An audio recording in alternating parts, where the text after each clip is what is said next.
Doctor Jazz.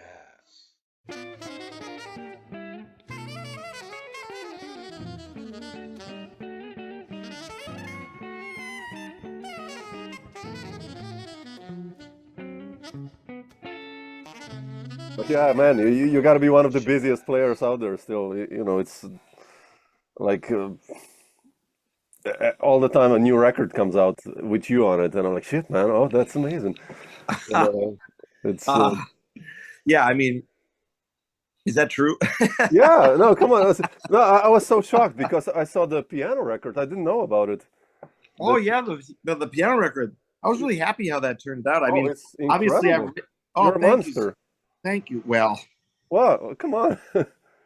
I enjoy, obviously, I've been writing music my whole career, so I started on piano. So, but I've never considered, it's like that thing where I'm no like I can't hang with any of the great pianists today at all. But I can play my music, and so I've always, anything that anybody's ever heard from the Bad Plus or all my music is I can play it, and I would typically just show it to Ethan or Oren or the rest of the band now, just in that way. So I just, thought might as well just release one that I'm just sitting and playing through the tunes, and I wrote some new tunes for it. And Yeah, yeah. that only kind of work as a solo piano piece. So I No, thought it's the time wonderful, is man. now maybe. So thanks for checking it out. Yeah, I mean, I love because you know Casa Band. That's like on the last Bad Plus record, and it starts your record. And I was like, man, It does, yeah. that's That's kind of amazing. how it. That's the kind of how I always. That's kind of how I always heard the tune, Ah, interesting. and those guys kind of ruined it essentially. And that's why that's a real definitive version for anyone who cares out there. Is on Yeah, my record. yeah, it is Ben Munder, and man, Ben uh, Monder and come on. Reed and Chris, those hacks. Anyway, yeah.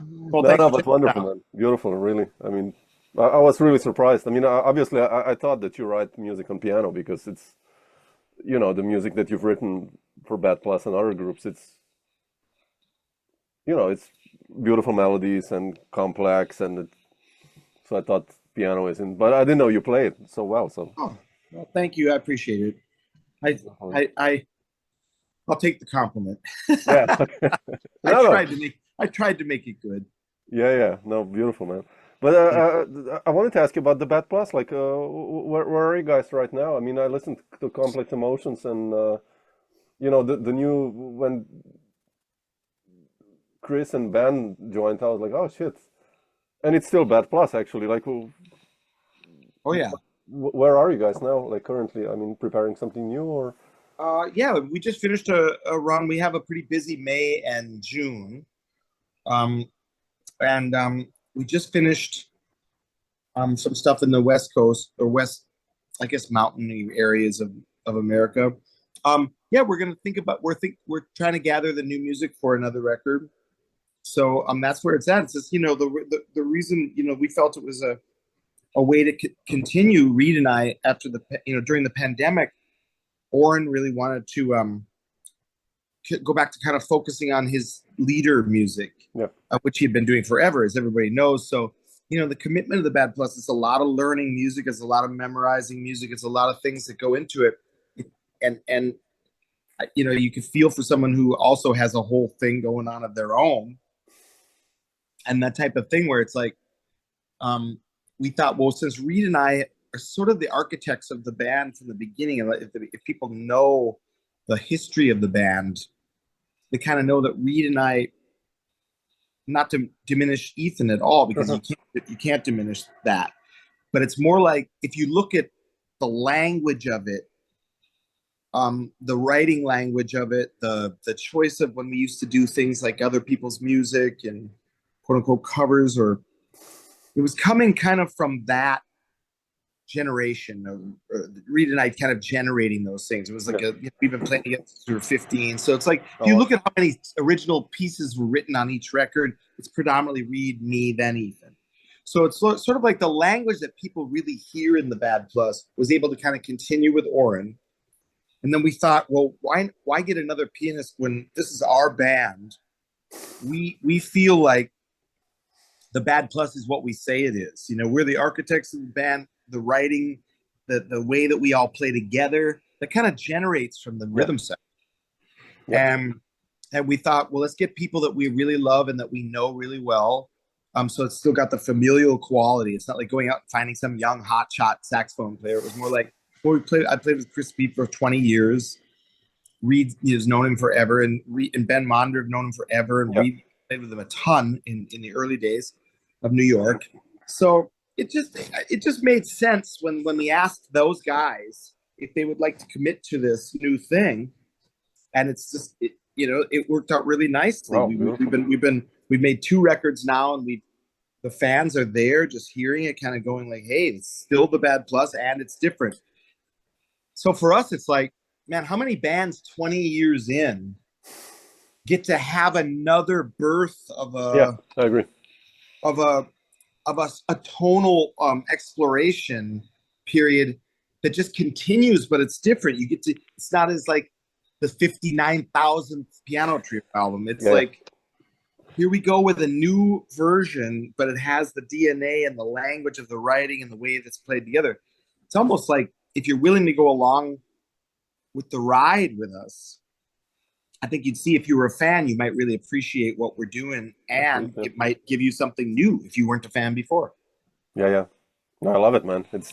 Like you said, it could have been another monster piano player, and just you guys continuing. But I was so happy to see Ben in it. I mean, being a guitarist, I was like, oh man, shit, fantastic. Yeah.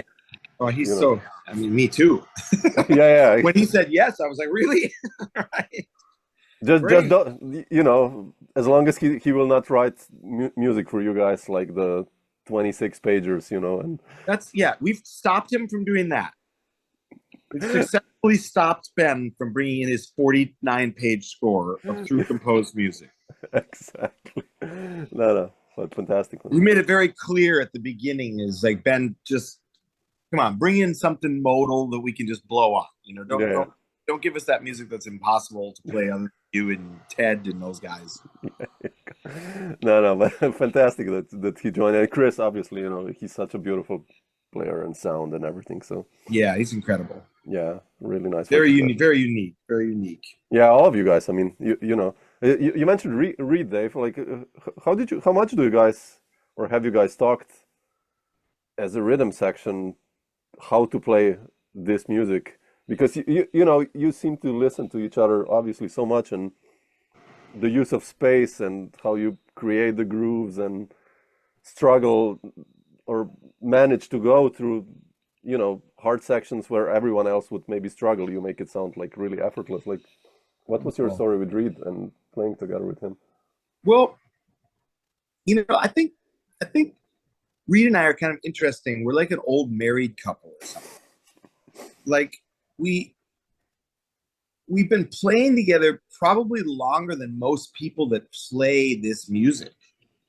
Like, Reed and I started playing together when we were about 14 years old, 14, 15, and now we're 54. So in different versions throughout high school. Then I moved to Los Angeles. He was finishing college. He went to the Curtis Institute. Reed has a classical music degree, very, very obviously one of the more prestigious conservatories in the world. But all the while, we kept this through line going of like ideas and what we would do at some point. And playing here and there. He came out to LA and made a record with me when we were like 21 years old. And it had the DNA of this Bad Plusian concept, this round robin blowing. Yeah. But really pay attention to compositional details, song-oriented improvising, almost like in a tradition of the earlier jazz, in the Duke Ellington tradition, where you have the tunes aren't 25 minutes long. They're like, they're very clear. There's a lot of clarity there, like Monk and Duke Ellington and things like that, where there's clarity in the statement. Yeah. And we were messing with that early on. So it's never been something we've had to really discuss. It's almost like we have very different temperaments and different lives. But where we meet really effortlessly is this sort of Musically. like what we know is good or we think it isn't good. And we seem to agree on like what's necessary to make something that we think is really good. And it doesn't mean that it's great for everyone, of course, but he and I seem to meet on that playing field of like, this is the important shit. And so it's like, it doesn't have to be discussed as much as it is agreed upon, like, you know what I'm saying? And he'll look at me like, yes. Or it's the exact same thing. So it's like you know, like show up prepared, know what you're doing. It's like a high level of like aesthetic detail. So instead of someone just going like, whatever, it's both of us are very like, no, it's not whatever. But there's room to have the freedom to interpret just as long as the key elements of things are really understood. And when you have someone where you kind of understand the elemental aspect of something, you want to hold on to that. Yeah, kind of no matter what. It's sort of like, well, if that wasn't there, the band wouldn't have had what it had. This understanding and negotiation of how things should feel, how they should sound, and then what are the details of the compositions. We don't have to really think about that so much. It doesn't have to be like, not one of us is going like, well, what about this groove tune in E? And it's like a funky thing, and then there's like a long saxophone solo. It would be like, what? Exactly. More like, no. That's kind of what I mean. It's like, you know, you don't have to have somebody hanging around you that's like got like these ideas that you really vehemently disagree with. And you know, bands can be really hard because somebody can be a great improviser, for instance, but a shitty composer. And we don't, you know, let's not name names, but I think that happens a lot in modern jazz. Sure. Where you've got brilliant improvisers that lead bands because they're brilliant improvisers and they're just given record deals and then they can't write anything that seems interesting or lead a band, which is an art form in itself, as we know. Absolutely. So when Reed and I are coming from that position of like, we're actually leaders in our own right. Like we lead the projects we're in otherwise. So to have leader personalities that come together and can work together, that's kind of the vibe. That's really important, and also you know, it's important for you guys, I guess, to reinvent yourself all the time, right?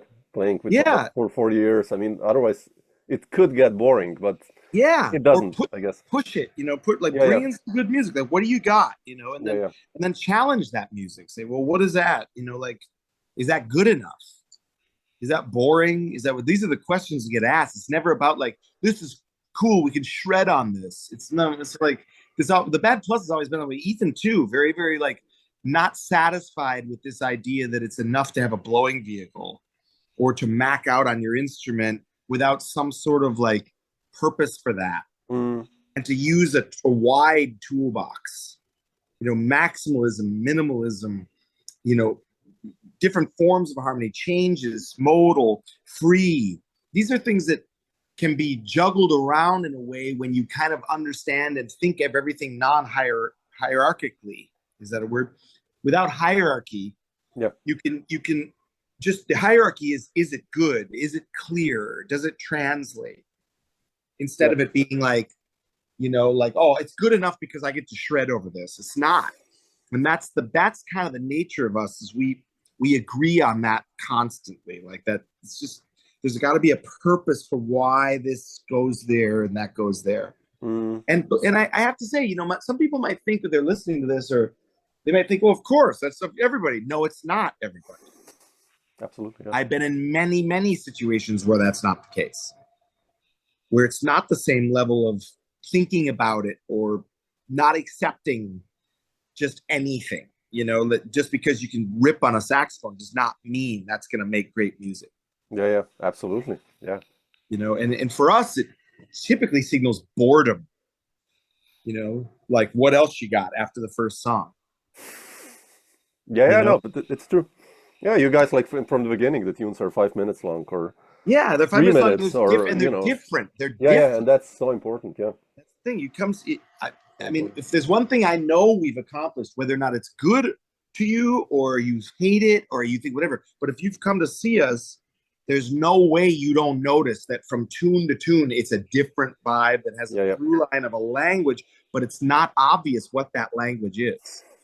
And it's not a cafeteria version of, here's our free piece, here's our avant-garde, here's our odd time piece. It has all the elements kind of going through it. Yeah. But it's different. And that's kind of what I mean. That's not by accident. That's like that's the grinder that everything goes through before it comes out the other side, where it's like, okay, that's cool enough. Let's do that. Mm. And then we play it and get to know it and get to like, from that tradition of like, the song goes like this, you know? Yeah, absolutely. Did you guys, I mean, I've done this talk with Reed and Ethan, and I asked them both the same question. I want to hear your answer as well. Like, you know, when you guys came out with, you know, Knowing Me, Knowing You, and all that stuff, and Smells Like Teen Spirit, whatever, like all these great tunes. I mean, and there was Brett Meldau doing his Radiohead stuff already before. Did you guys already know? I mean, did you feel that it's going to be so groundbreaking, like reinventing almost the genre or setting a new standard, or like? No, we didn't. In many ways, we thought about that. That was an idea that came from Reed and I. We had messed with that a decade earlier in this project we did out in Los Angeles with this idea, whether or not it's groundbreaking, but of course, in a sense, you know, like everyone then did it kind of after. Correct. After us, it became a lot more acceptable. But, you know, Brad, of course, did Radiohead and it was beautiful, and Miles doing Time After Time and all these things. Yeah. But it's like, so we, you know, Bill Frisell did Live to Tell from Have a Little Faith. Madonna, I always loved that version. That's one of my favorites, yeah. Yeah, and so it was from a tradition, more that Frisell Live to Tell tradition of, it's not an obvious, like, to me, it's, with all due respect, it's more obvious to do a Radiohead tune as a jazz tune, because it's already kind of harmonically rich. But if you're thinking about Pixies Valoria, you're not sitting there going like, oh, it's so harmonically rich. My God, we could just put some jazz chords on it, blow. For us, it was always to try to meet music that we thought was interesting with the idea of how do we hijack it completely and make it ours, not how we can make it jazz. Yeah. And that's where we, I think, inhabited a unique space. And that's why it challenged purists. And that's why but it also gained fans, because obviously, you know, the band, so you know, it's always been predominantly original music. But when you're starting a group, it's like, well, you know, who's got 50 tunes, you know? So it's like, oh, we could play some standards. And we could also, what about this idea that Reed and I have been messed with for years, where we don't necessarily reharm things in a jazz perspective, but we rearrange them in a way where improvisers live. And we can sometimes use triadic harmony, not just this sort of slap the jazz chords on there, augmented, and got yourself a jazz tune. Chords, whatever. If we eschewed that very quickly, and being a piano trio that does, if you got a guitar, Live to Tell, that's a little more obvious, right? In a brilliant. But with a piano trio, you immediately assumed, come on, you know, we got to play that Bill Evans harmony language, and we got to blah blah blah blah blah. And instead, you know, Ethan's playing these, you know, triads, root position, you know, bar chords. We got all this space harmonically, rhythmically to take it someplace that we thought belonged to our language. And that's why it was very rich territory for us for a while. And I think that's why it had the effect that it had with musicians and with non-musicians is simply because we kind of had it, we met it on its own terms. Yeah. And at the same time, we made it sound like it could only come from us.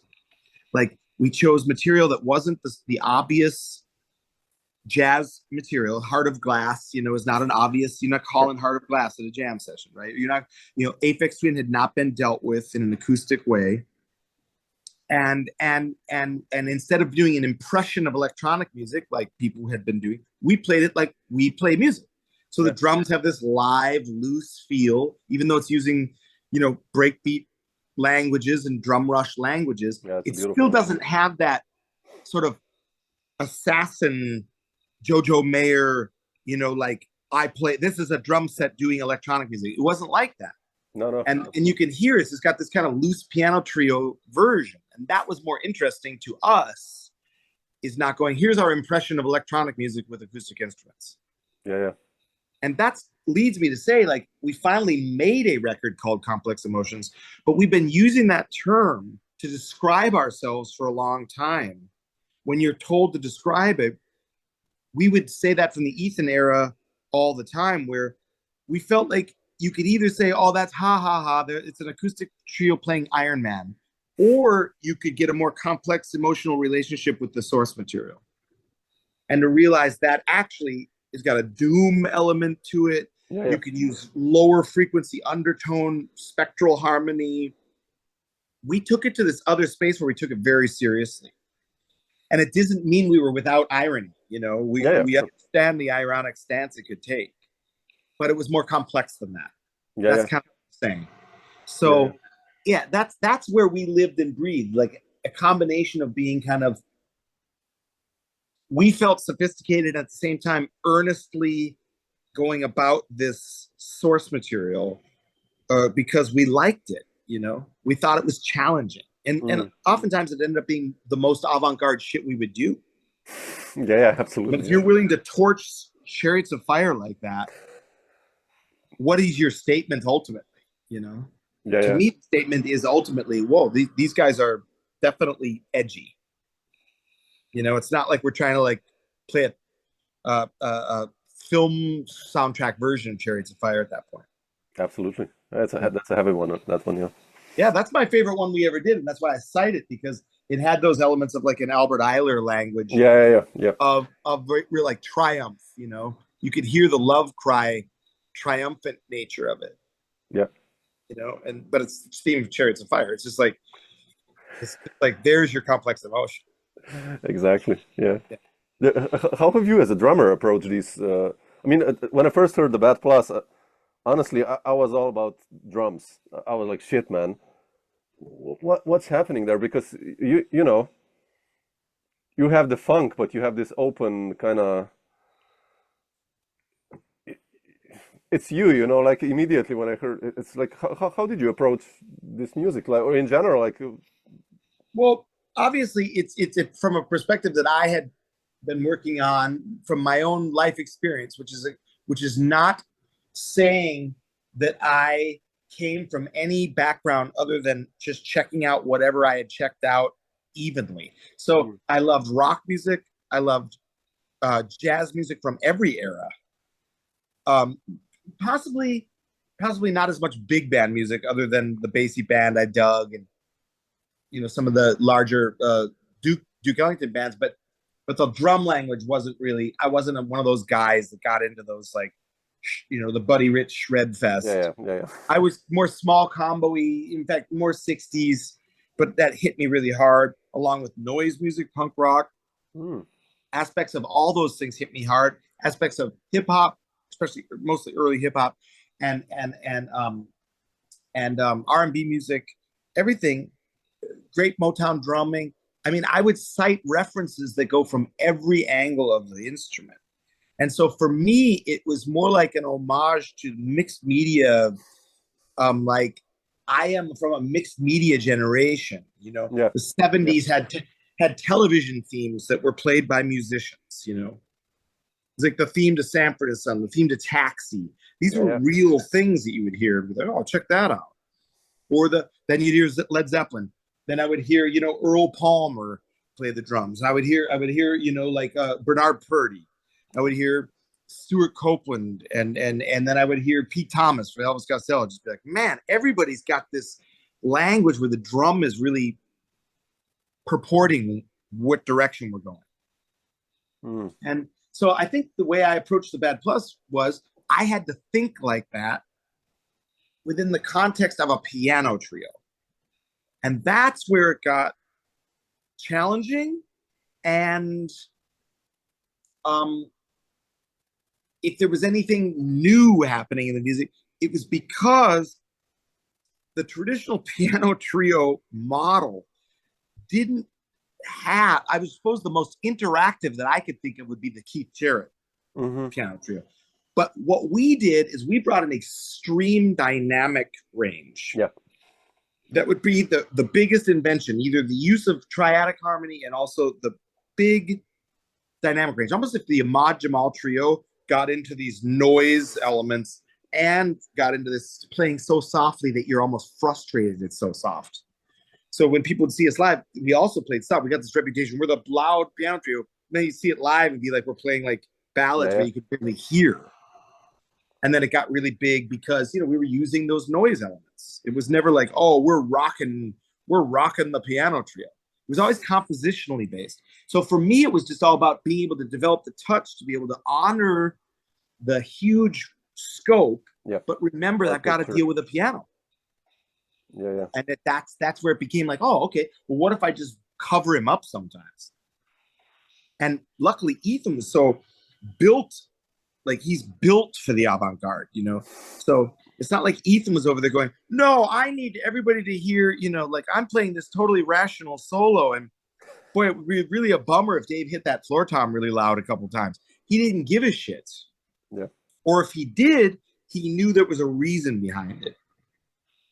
And so we always thought that way, like, well, we would get into interrupting each other or get into, you know, and it wasn't ever even just talked about. It would just be more like anything goes, yet everybody cares. How about that? That's a good one, yeah.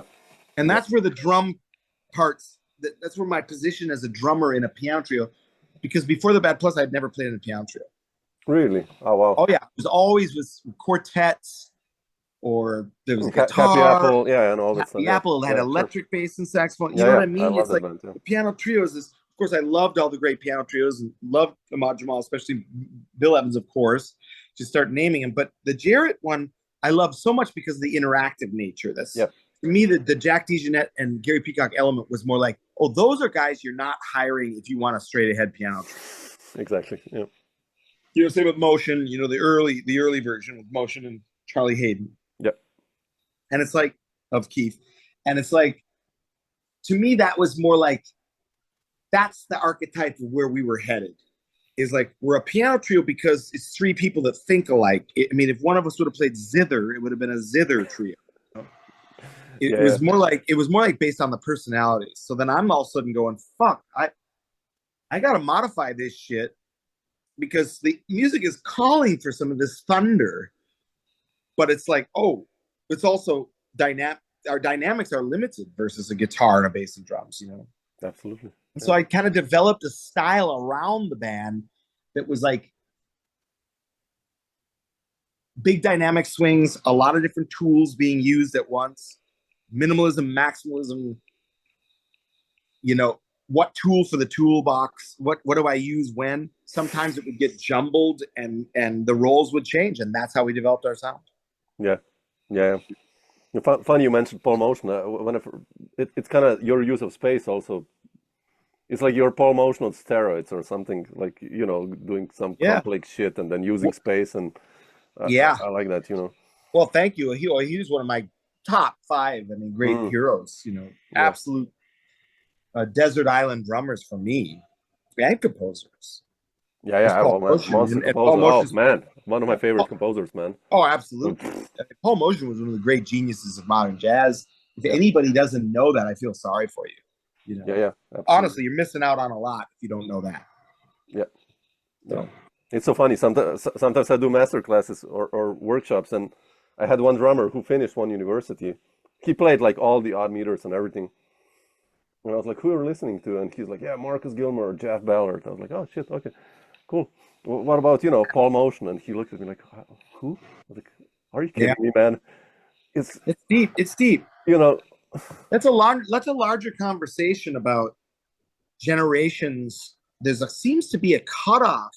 Whereas when we were young, or at least when I was, and people like Jeff and Marcus, I mean, Marcus being, you know, Roy Haynes' grandson, I mean, that's, the lineage is obvious there, right? Yeah. But it's like when you had to go out and find the shit, it's like we were voraciously figuring anything out without the internet, without anything, going to the library, checking out LPs. Yeah. not being able to. There wasn't anything I would read about in any drum magazine or any jazz magazine that I didn't go and check out. And any show that I could get into, I went. You know, I'd save up whatever I could. And this idea that you don't know the grand masters from the generations before, and you didn't check them out. I mean, I checked out everyone that came through. So name it, if they were alive and they came through Minneapolis, I saw it. From Elvin, Tony, Paul, Jack, Billy Hart, Al Foster, Roy, anyone. It would be like required. And then the 80s cats like Joey Barron, requirement to be hearing that. Oh yeah, exactly, Joey. Yeah. Oh my God, a requirement to know what was present, what was happening. Like we're in the mid 80s, we're in high school. What was happening then with the avant-garde and also the neoclassical cats? I mean, I loved Wynton Marsalis. I love Branford Marsalis. I love Jeff Watts. These are like, I don't like these guys. I love their music. I'm not sitting around thinking about the stuff Wynton Marsalis is saying in Downbeat. I'm just digging Black Codes from the Underground. Yeah, that's a monster record. Yeah. Absolutely. It's like, how could you not like that? So it's like, I'm not sitting there going, well, you know, he's telling people what swing is, what isn't. I'm just like going, I don't fucking know. I just dig it. Yeah. You know? And so I'm gonna devour it. I'm gonna know that, Jeff. I want to hear that shit. I want to figure it out. I'm not sitting there thinking, well, these are the new cats. I'm like, oh, Joey Barron, I want to know what the fuck's going on there. I want to understand those choices and understand how these guys personalize the music on that level. Yeah. And so for me, it was always just like anything I could get a hold of. So if you hear somebody saying they don't know Paul, which, by the way, you would know, obviously, that Jeff Ballard and Marcus love Paul, because no one doesn't love Paul. I mean, if you don't love Paul, I don't know what's wrong with you. Exactly. Yeah. You know, because then you're like, you're listening to drums for all the wrong reasons, as far as I'm concerned. You're listening to this sort of sports jazz athletic event, and you're not listening to one of the grand masters of poetic artwork. Yep. And postmodernism, and then a first circle of culture relationship to swing, like an OG era. So it's all there. It's like you've got the DNA of the swing era, and then you've got the DNA of the avant-garde and the DNA of the post-60s experimental. He never made one bad fusion record, for instance. You know what I mean? That's true. That's so true. Yeah. Dig that. He got through the 70s unscathed. Exactly. I never thought even about that, man. Oh man, he's in Keith's great band, the American Quartet. Yeah, and then he's got the Liberation Music Orchestra, and then he's got the Paul Motion Trio. Frizzell, yeah, of course, yeah. The greatest bands of the last, in my opinion, that's the greatest jazz group from the 70s on. Yeah, I'm also a huge fan. Yeah. Yeah, I would say Jarrett's American Quartet for me into the Motion Trio. You know, and I dug the European Quartet of Jarrett too. I love that. Yeah, with Jan Christensen. Yeah, I mean, of course, one of my heroes. But like Paul took it throughout, and that's where the Frizzell bands of the '80s. It all was to me like, oh damn, that's that long-running band, its own language. Joe Lovano, great genius. Frizzell, one of one in the world. Man. So it's like, okay, where are you going to go to hear that? You're going to go one place to hear that, and Motion is the architect. Yeah, absolutely. Yeah, it's like Frizzell on guitar, Motion on drums, I think. You know, I remember I first time heard Frizzell and on a gig, and, you know, when you're young, you're like kind of shedding and everything, blah, blah, blah. All the bizarre voicings and chords. And he just played on that concert a G major, like, you know. Yeah. Was basic. Yeah. And it sounded like, I was like, man. Yeah. And then I came home and I played the same G chord, and it sounded like not even close to what he played. And it was the same. Yeah. I was like, there you go, buddy. That's the hands, and that's right. That's a master class in how to touch an instrument. Like, and it doesn't matter what instrument. You can watch Frizzell and be a drummer and just kind of go, damn, look how he's bending the neck. Look how considered every moment. There's no separation between the phrase and his voice. He's just singing the stuff.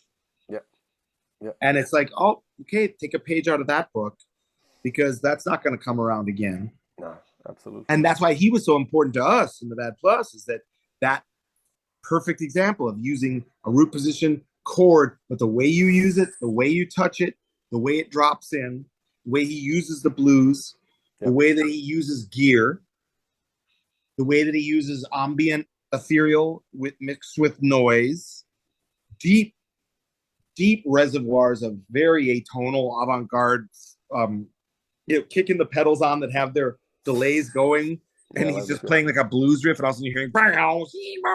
I was like, that's the baddest shit ever. True, man. Yeah. I mean, if you could do that on any instrument, wouldn't you want to?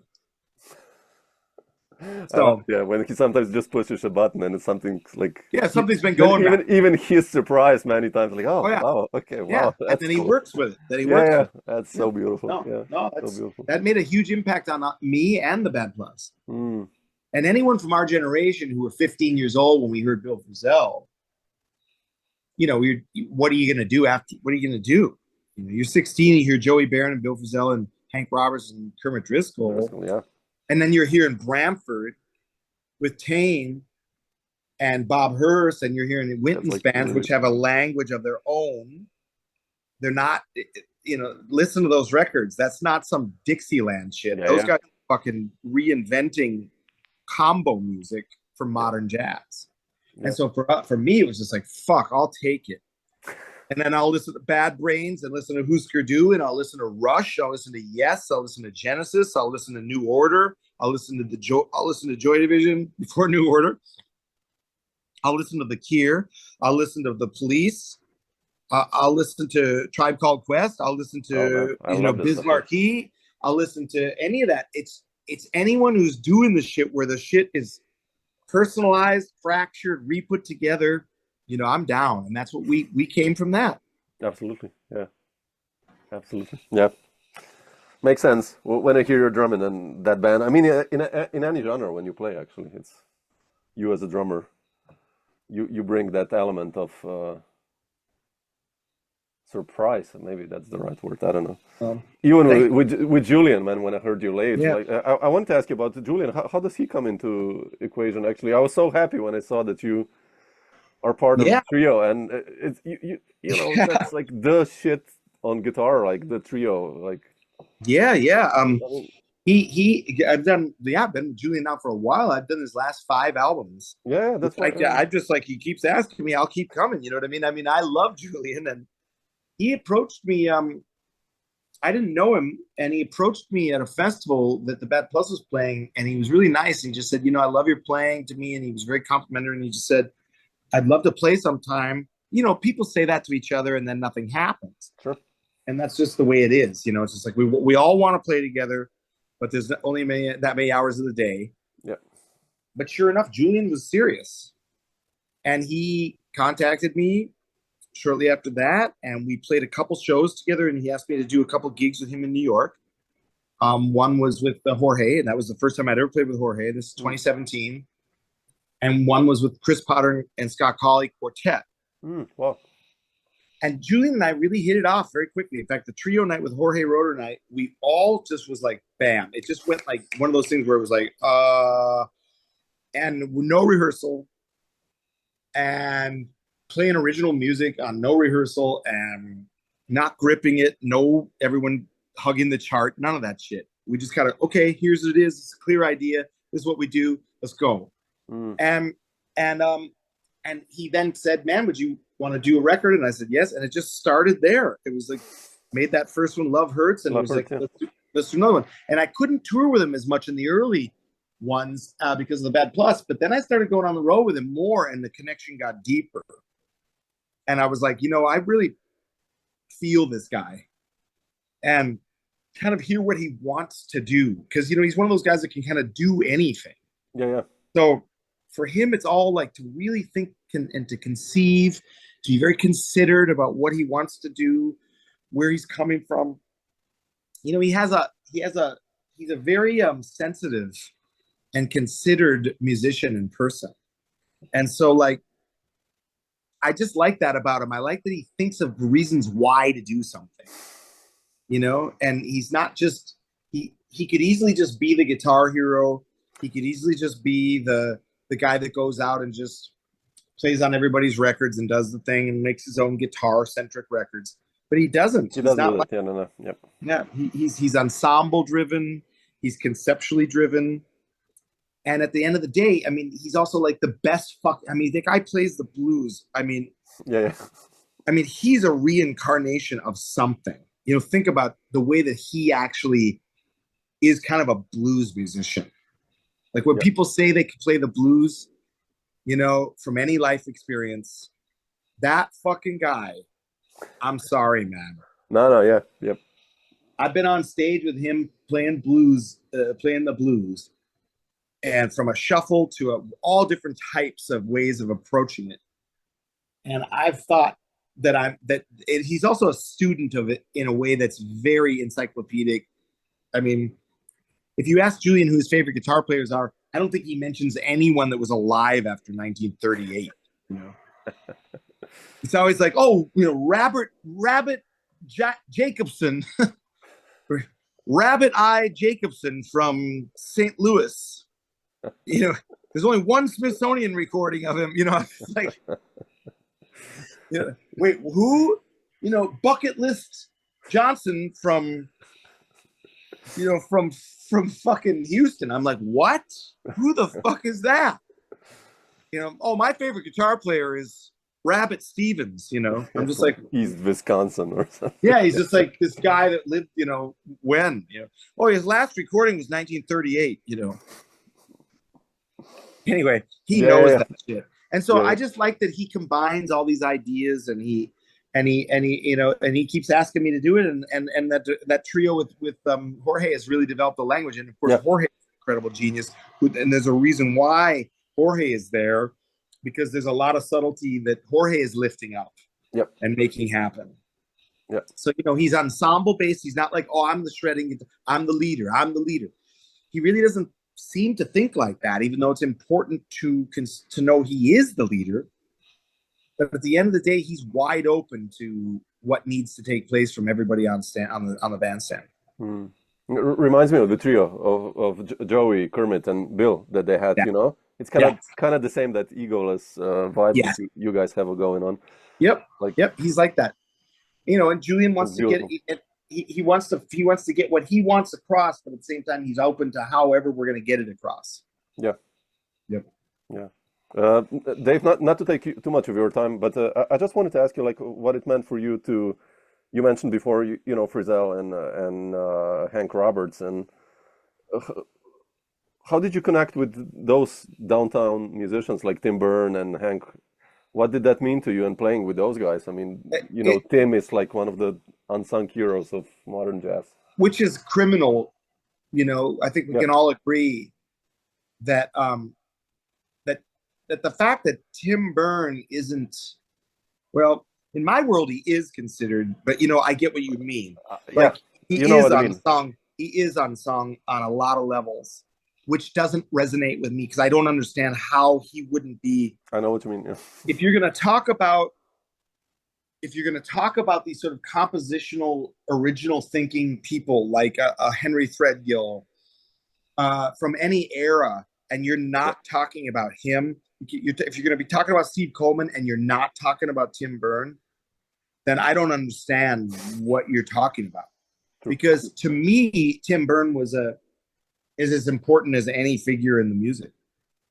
And to get to play with him for the years that I did, I'm not playing with him very much anymore, but to get to play with him in different projects for 15 years and to get to know him and to understand him. First of all, he's extremely funny. So to be around him, you know, he's got a very dark sense of humor, but he's also extremely lighthearted as well. But to get to know his process, how he's at one moment you think it's this process of whatever, and yet then it's also this insanely astute language he invented. And then you see it in progress. You go, damn, that's coming from one place only. And you can see all the children of Tim Berne out there that play the music. Absolutely. That's got the Tim Berne stamp, but he doesn't get it given up to him as much as he should. Yeah. And so to get to play with him, and I was playing with Hank Roberts with him, and of course playing with Hank Roberts, it's like you're looking around going, that's fucking Hank Roberts, you know. And I really hooked up with Hank musically. That's when I'd really like that to continue. We've almost done a quartet again with him that I couldn't do, but I hope to continue with Hank in something. And to get to know Frizzell, to get to know Joey Berne a little bit as a person, and to hang with him a few times was just, you know, it's a dream. Yeah, yeah. In fact, Joey is subbed for me in Julian's group in Europe, and that's as surreal as it gets when I've got Joey Barron doing a run that I couldn't do or whatever. It's like, to me, that's as surreal as it gets. Yeah, whole time I'm at home going, or I'm where I'm supposed to, you know, I'm with the Bad Plus. Whole time I'm going, gee, I hope Joey has an off night tonight. Gee, I hope Joey has an off night. Gee, I hope Joey has an off night tonight. Gee, I hope Joey, because he's such a freaking monster. Yeah, yeah.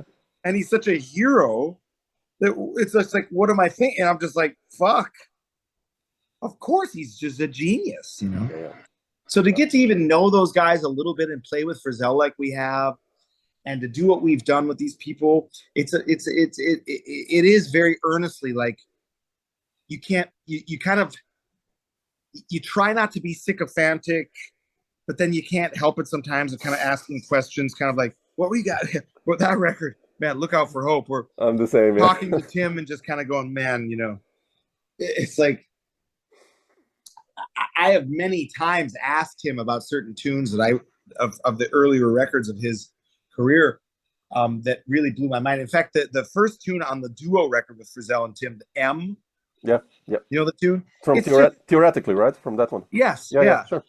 It's just, that's like the baddest shit. Like Tim's entrance, the impossible skronking and then the high notes, and it's so beautiful and tender, and it always comes from those guys, you know, and anything from Tim, from Big Satan, you know, that Dreams, Big Satan, the band with Taborn, Blood Count. Yeah. Blood Count, yeah. Sure. The Taborn band, some of the compositions in Blood Count I obsessed over. Bro Ball, Yes Ma'am. Is it Mr. Johnson's Blues, that tune? I don't know. It's been a minute since I've checked out the titles, but I mean, you know, beautiful, yeah. Just getting to know those guys on a certain level and be able to be accepted by them as a musician that plays with them is just the deep honor. Yeah. That's it. Just the whole time you're going, oh God, don't fire me. Come on. I think Tim fired me though. Oh well. Yeah. I had a good run. Exactly. You earned your dollars there, so my dollars. Oh yeah, big dollars. Exactly. Big dollars. I just wanted to ask you also: is Happy Apple and the trucking company still alive also? Or? Oh yeah. Trucking company is going to go out and do some shows actually this week in America. Oh really? We're playing in Chicago and Madison and Milwaukee next Friday, Saturday, and Sunday, the 11th, 12th, and 13th. And I'm also playing the Long Play Festival in New York. That's the Bang on a Can Ensemble Festival, May 3rd with the trucking company. Oh, beautiful. Happy Apple made a record. We played a couple live shows, but it's been sputtering to try to get it to go out on tour. Schedules, personnel issues. The band is sensitive group. I'll say that. You read between the lines. Obviously, to me, one of the greatest things I've ever accomplished is being a member and a founder of that band. Oh, I love that band, man. Yeah, and it's a beloved band, and that makes me feel great. When everybody talks about it, they're all, when is it coming out? All I can tell you is it runs on its own ecosystem and its own clock, and I don't know any other way to put it. It functions in a way that's mysterious, and that's on stage and off, and that's what it is. Yeah. You have to bring that band to Europe one day, though. Oh, yeah. We used to come to Europe. You did? Oh, shit, I didn't know that. Oh, man. Oh, yeah. Really? Oh, man. Oh, Happy Apple. Happy Apple used to come to Europe regularly from like 2001 to 2008 or 9. Oh, man. Oh, yeah. And then we were last time we were in Europe was maybe 2010. We played a festival or two. I can't remember. But, you know, we've been sidetracked with other projects that each member's been doing. But we made a record that came out last year. It's really strong, I think. It's our best record, I think. And we've been playing some shows, and the band sounds great. It's just, again, it's just about getting its sea legs to get back out and do it on the road again. Yeah. That's it. Dave, to end with, like, any plans of coming to Europe? I mean, this year or? Oh, yeah. I'll be at Bad Plus in June. And I'll be there with Julian. Actually, I'm going to be in Europe with Julian in 2 weeks. Really? Oh, shit, I have to find check his site out, Julian Lage. Those tour dates are up. and that's a short one, like 7 days. And then the Plus is going to be there in June. And hopefully in the fall, I'll be in Europe again with either Julian or the Bad Plus or someone. Okay. You know, I'm willing to come and do. I'll come and play with you. Have me come out there, man. Man, I would love to. We talked about it like 20 years ago or something, or 15. But Email me. I'm down. yeah, one day we'll play. So Absolutely, I'd love one it. day. Thanks, man. All right.